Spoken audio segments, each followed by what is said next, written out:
Tollywood senior హీరోల్లో megastar Chiranjeevi, Akkineni Nagarjuna గురించి ప్రత్యేకంగా చెప్పాల్సిన పనిలేదు.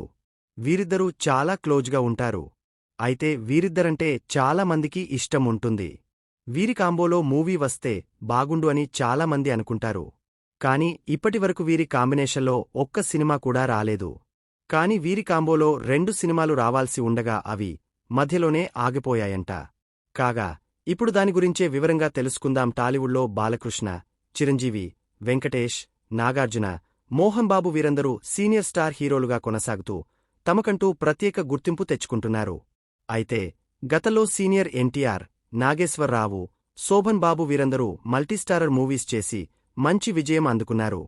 తర్వాత బాలకృష్ణ, వెంకటేష్ వీరు కూడా చాలా మల్టీస్టారర్ మూవీస్ చేశారు. చిరంజీవి కూడా చాలా మంది హీరోలతో మల్టీస్టార్ సినిమాల్లో నటించి బ్లాక్ బస్టర్ హిట్స్ అందుకున్నాడు.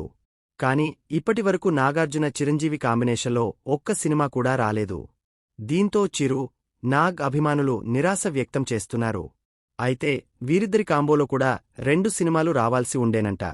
ఒకటి 1990లో దర్శకుడు ఈవీవి సత్యనారాయణ చిరంజీవితో అల్లుడా మజాకా సినిమా తీసి సూపర్ హిట్ అందుకున్నాడు.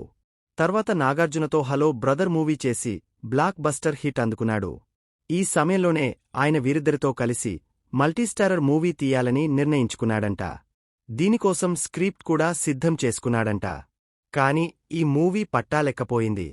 అలా వీరిద్దరి కాంబోలో రావాల్సిన మూవీ ఆదిలోనే అంతం అయ్యింది. దీంతో మూవీ షూటింగ్ సమయంలో దర్శకుడు రాఘవేంద్రరావుకి మూవీ చిరంజీవికి తగినది కాదేమో అనిపించిందంట. ఈ విషయం నాగార్జునకు చెప్పాడంట. ఈ మూవీ ఫ్లాప్ అవుతుందని అనిపిస్తుందని చెప్పడంతో నాగార్జున కూడా మీకు మూవీపై నమ్మకం లేకపోతే వదిలేయడమే మంచిదని చెప్పాడంట. దీనికి చిరు కూడా ఓకే చెప్పడంతో ఇద్దరు హీరోల అభిప్రాయంతో మూవీ ఆగిపోయిందంట. అలా మరోసారి చిరు, నాగ్ కాంబోలో మూవీ మిస్సైంది.